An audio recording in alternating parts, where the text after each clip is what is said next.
It would take me far longer to enumerate the virtues of that performance than the small number of suggestions that I'm prepared to make.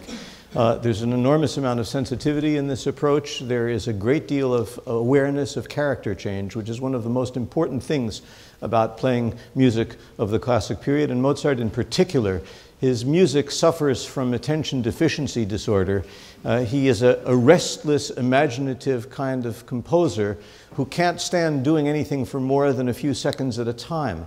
And I think it's important when we try to look for the sources of that character, what entitles us to imagine that a change of character is taking place, is often to look at the rhythmic shape of the tune. But even more often, looking at what the left hand is doing is revealing, because when the accompaniment pattern changes, then something is up. So it's always a good idea to think about that, and I would suggest that we start with the second movement, if it's all right with you, and we'll work backwards, although not literally so.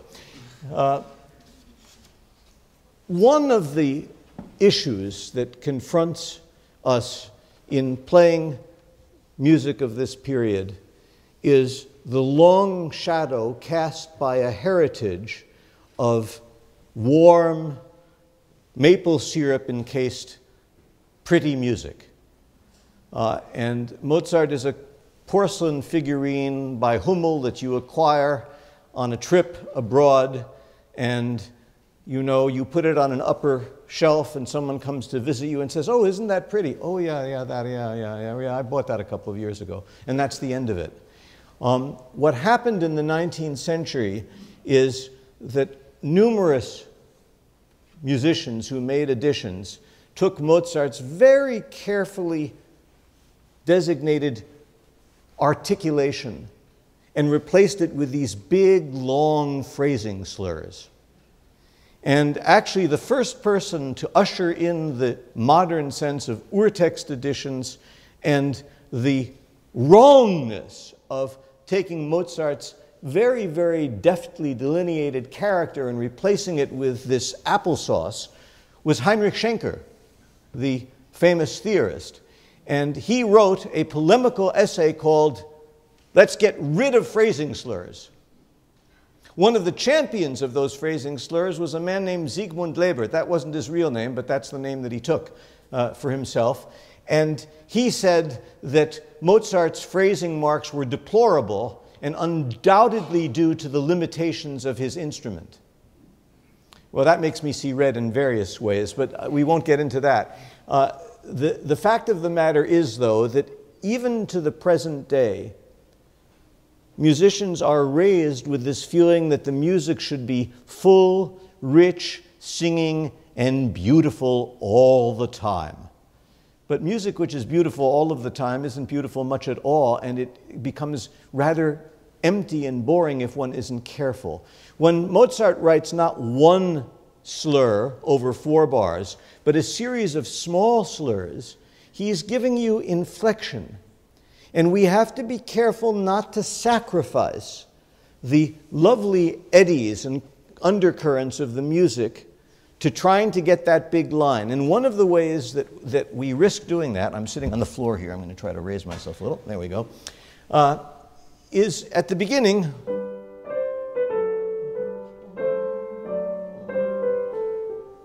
you know, he writes a slur, and a slur. One doesn't need to exaggerate it, but converting this, and actually the left hand is different. The left hand has a longer slur. No less a witness than Mozart's own father, Leopold, wrote in his violin method that every slur is a diminuendo, so that the sounds, the tones under a slur should get gradually softer, and he says also that the last note under the slur is both softer and shorter than the others. So if one is to believe that, not of course, because Mozart himself criticized his star pupil, Joseph von Auernhammer, and said, "The girl's a nightmare, but she plays like a dream. Only one thing eludes her, true cantabile playing, she chops up everything." And yet, of course, we have on a reliable source that when Beethoven was questioned about Mozart's piano playing, which Beethoven heard when he was in Vienna on a short visit in 1787, Beethoven complained that Mozart's playing was choppy. And you wonder how this can be so. Well, it can be so because the way we perform is evolving. And Beethoven is moving in a direction of more integrity in longer phrases. So I would be careful not to do something like that. Yes, it helps project the line forward, but at the expense of something which is, I think, intimate and tender. Back to you.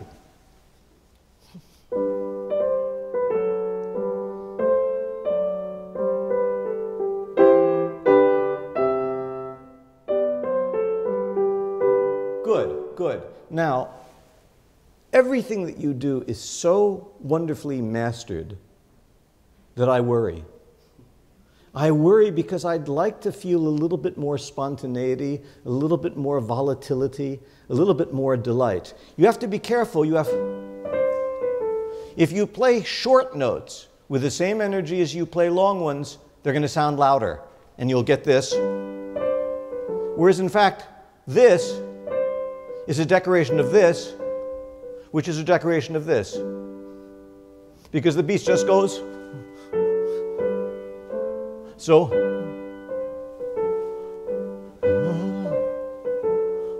often taking a piece of music apart makes it easier once you put it together to see what's really going on.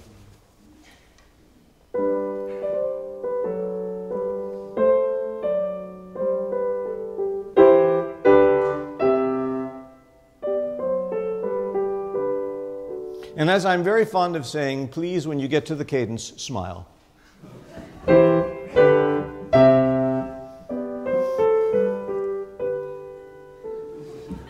Because if you smile, everybody in the audience smiles with you. You know, it's such a wonderful moment. Some of you know this, that last summer at Salzburg, after I had said this a dozen times in the classes, I took all of the students out to dinner, and at the end they came up with the inevitable wood box with a Sachertorte inside it.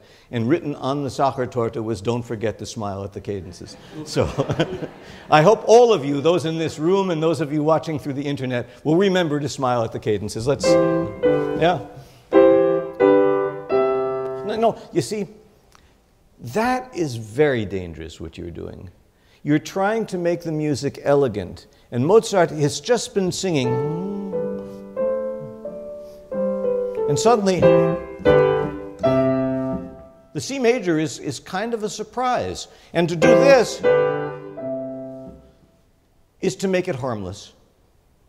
You know, it's elegance which actually works against the whole chiaroscuro idea of suddenly something quite energetic and buoyant, and then followed by, no, sorry, folks, nothing to get worried about. You know, it's okay. Just got a little enthusiastic there. Huh? All right. Let's go on. How about...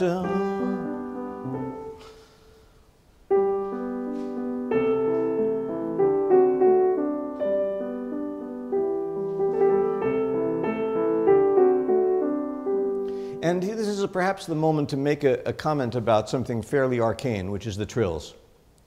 Two things to be said about trills. First of all, I would not assume that there is no termination on the trill just because none is written. I would not make that assumption. The evidence is on the side that everybody knew that you played terminations to trills. Brahms wrote in his first piano concerto no terminations because he expected everyone to play them. And then he found out, to his horror, that nobody was playing them because it was the 1850s. So when he went and made the four-hand piano reduction of that to make a little extra cash on the side, he put the terminations in. But who of us has ever looked at the four-hand piano version of the first piano concerto? So there's still people who play instead of... So if it's still going on in 1855, I think it's a good bet that in 1778 or 1779, it's happening here. So therefore, not only will you play, but there's yet something else to be said here, and this is very, very arcane. When you have a trill in this period of time on a note, And it is preceded by the note one step higher, going down into the trill. And there is a slur. My God, this is something for a certified public accountant.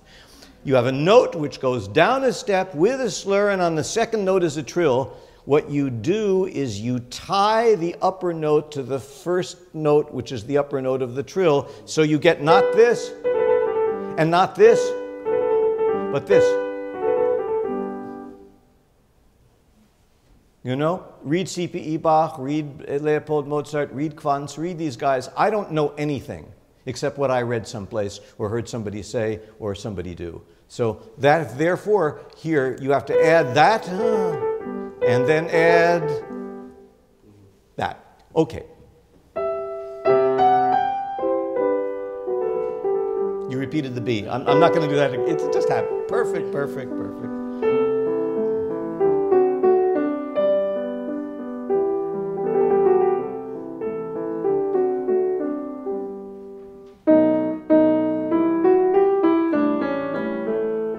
So this is the old trick. You want to go someplace. You think that the audience is not going to want to go where you want to go. So you propose to go to a place that you know they're not going to like. So when you do actually propose the place that you think they will like, they go along with you. Wrong? Right. That's the way, you know, you sell a dress in a shop. You never, never, never show the young lady who walks into the shop the dress you think is the best for her, because she won't buy it. That's number 3 or number 4. That's the way it works, and it works that way in classical music. It's always going to be...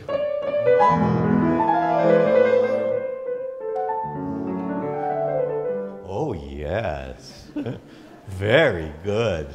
So, you know, the fact that he makes it even more elegant by having this and this and...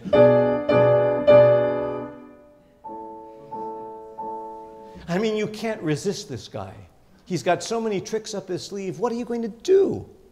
What's a person to do? Just sit back and enjoy it. You have tomorrow to repent.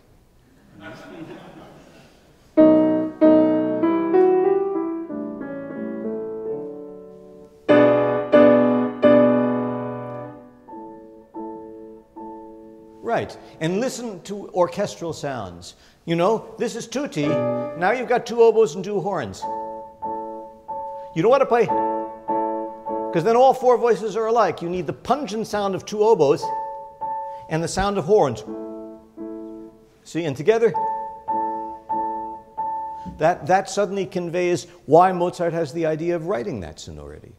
All right, Kevin, now here, there you're not going to play a termination of the trill, because then he would have written a turn. Right. Most of the time, a composer's notation is self-explaining. You know, you look at it, and because you realize what it can't be, you figure out what it is. All right. But actually, there's no slur. And the second one you bounce, and the second one is where your heart is on fire.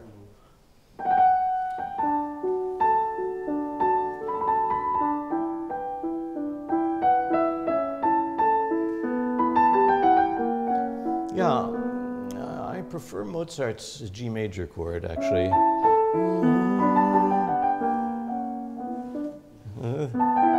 It's not bad. It's not bad. If you were playing it a second time in a repeat, I would do it by all means. Variety is really a self-reward, but be careful about that. Follow your bass line.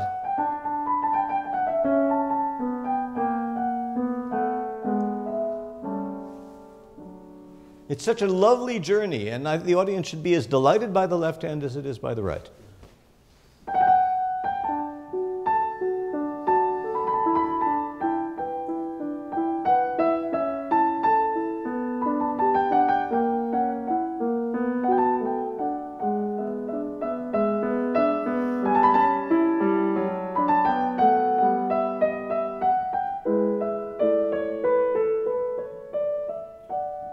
Good, and to our amazement, we get the same tune again, in a different register with a different texture. You're getting a little bit too enthusiastic about You know, okay, not a punch in the nose, you know, just something very gentle. Now, you see, I think you could be more sensitive to the vagaries of the harmonies here, that...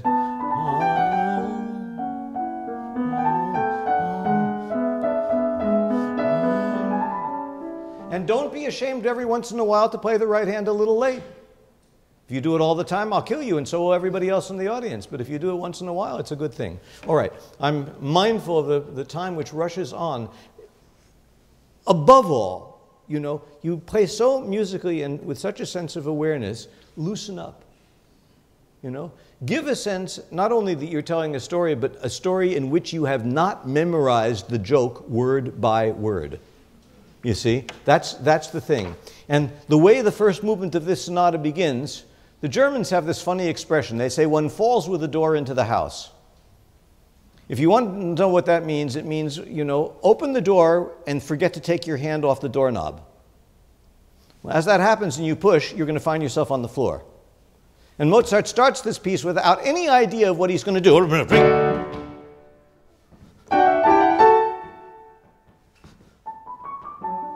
It's not going well at all, you know. Bang the chord, the little fanfare, then he tries to make something, it does it again, you know. You should feel like he's a bit of a clown and he's having an off night.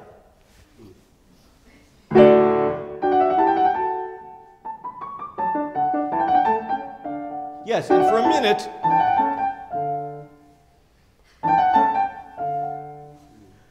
you know, it's a rhyme that isn't rhyming.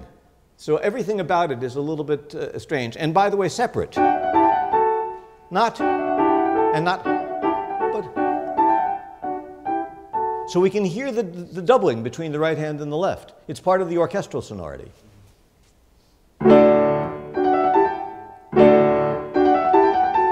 Yes, you see, your right hand is terrific. You see, here it goes, and your left hand is going to sleep. Don't betray the right hand with the left.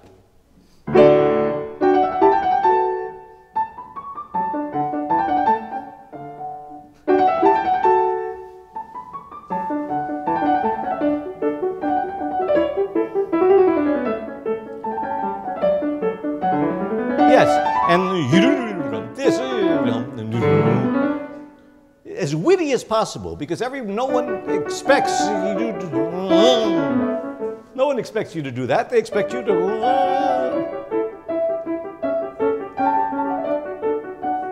Which is what Clementi probably would have written, you see. And Clementi was a very good composer. And Mozart was very resentful of Clementi and his double thirds that were so good. He said, he's a charlatan like all Italians, which showed that he was really feeling the heat, you know. But anyhow, this restless.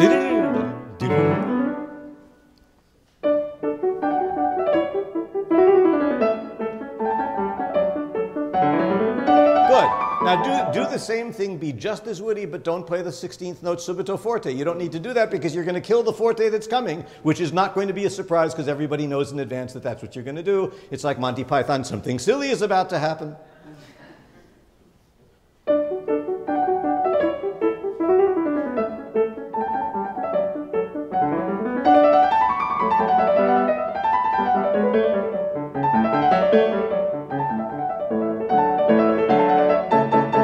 Yes, and what's the purpose of those chords? I think it's to make noise. You know, it's Calvin and Hobbes, and his mother says if he keeps that up, she's going to send him to the monkey house. You know? But the idea that you're going to... No. I mean, it's uncouth, that, you know? And then suddenly...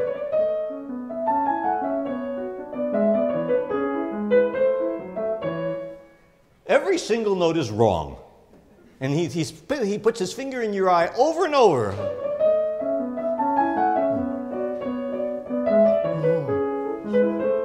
And then you smile because, of course, as we already know, you smile at the cadence.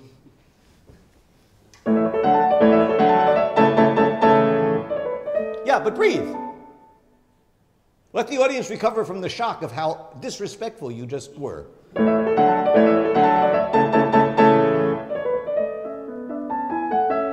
Good. Remember Leopold. Let it go. You see, if you make your little decrescendi, it makes all the appoggiaturas much more flavorful.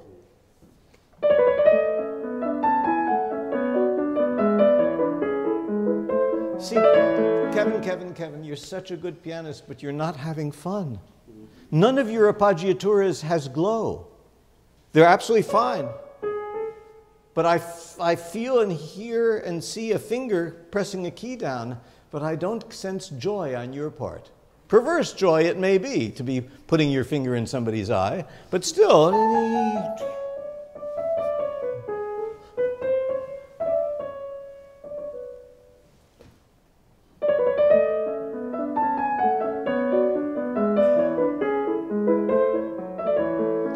Okay, now we're getting someplace, but every single one of them is the same. It's hard, isn't it? Yeah. Stuff is hard. Schnabel was right. It's too easy for kids and too hard for adults. That's the problem with Mozart.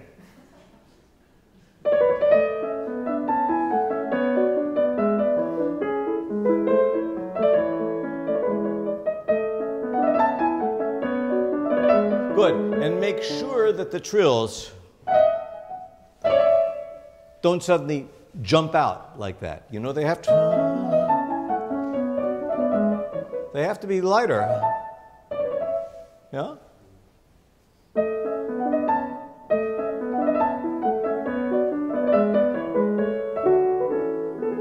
Right. You see? Now, the first time,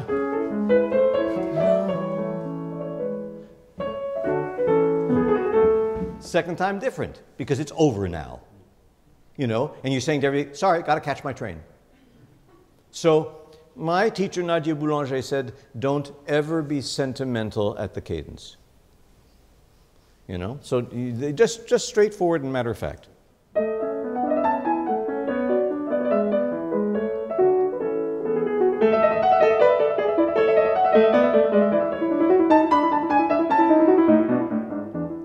Yeah, but why would you do that? I'm sorry, it doesn't say that you should play softer. I think it's very naughty for your right hand suddenly to be playing right down there. And the next thing is the subito piano.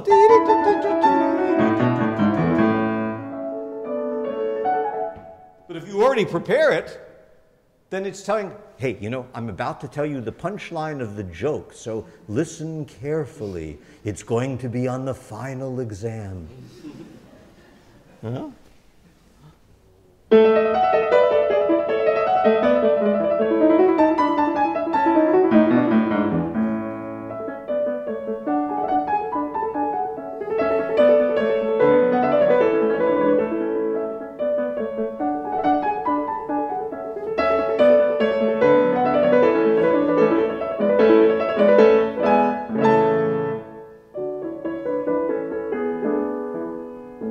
Yes, you see, you finish the first half of the piece, you walk out the door and you come back and say, wait a minute, did I tell you I love you? He's a stinker. He's a stinker, this guy. But then he comes back like a little boy and he does something like that and our heart melts. So finish it. And this,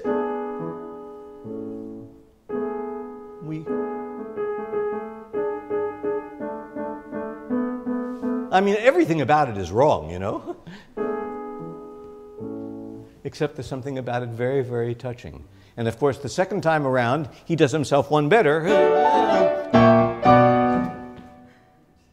Why does he do that? Because we already know he's going to come back and give us a kiss. So that's not enough, you see? If these kinds of people, dear Kevin, wanted to write the best music that was being written, they would not have had to write music this good. 1/10 this good, it would be better than anything else around. What drove these people was a compulsion to write music that was so imaginative, so colorful, so lively, so dramatic, so reflective of your and my condition, that everyone else would just give up. You know? I mean, this afternoon we've got Mozart, we've got Bach, we've got Beethoven, we've got Schubert. They must be responsible for hundreds of thousands of suicides by other would-be composers who took a look at this stuff and said, what's the use? So the unexpected nature of this, and the fact that when you get to the end, say, of course he was going to, and I fell for it. I did, but still, it was wonderful. Yeah. All right, my friend. We are on a collision course with time. This is really wonderful. Keep the character in the playing. Think a little bit more about your touch. Understand that you speak from the heart and from the deepest part of your dramatic essence when the fingertip comes into direct contact with the bottom of the key. There is no truth to piano playing, to piano sonority, that does not emerge from the engagement of that finger pressure at the very bottom. Because if it's somewhere in the middle, it's washed out, it's pale, it lacks, as Shakespeare once said, a local habitation and a name. This is what we must do. We must restlessly seek the character of the sound that corresponds with these wonderful small slurs and wedges and dots and other things, the pianos and the fortes. And I would also urge you not to use the soft pedal unless it's A, pianissimo, and B, you want something absolutely extraordinary. You know? Because not even every pianissimo should be played with soft pedal. Clifford Curzon, one of the great pianists of the 20th century, had, according to Harold C. Schoenberg, who wrote a rather famous book about pianists, 20 shades of pianissimo. And maybe the 20th was the one that used the left pedal. And the only pianissimo in the two movements that you played were the last bar and a half of the second movement. So, again, what I believe is that if you play Mozart and Haydn and early Beethoven too prettily, it becomes harmless. It becomes something which is a bauble. It lacks character, intensity, and again, a certain dramatic identity. So we don't want to make the music pretty. It can be pretty once in a while. Sometimes there is a little fragment that's supposed to be cute, and that's okay. But the idea that elegance translates into playing with this very light and insubstantial sound seems to deny to Mozart the capacity to get as enthusiastic or as enraged as Beethoven. Why is it that Beethoven can be played fortissimo, but with Mozart people say you'd better not play more than mezzo forte because it's not refined? Well, I think it depends on the message. So maybe something to think about a little. Kevin, thank you. Thank you, bravo. Bravo. Terrific. You get your music.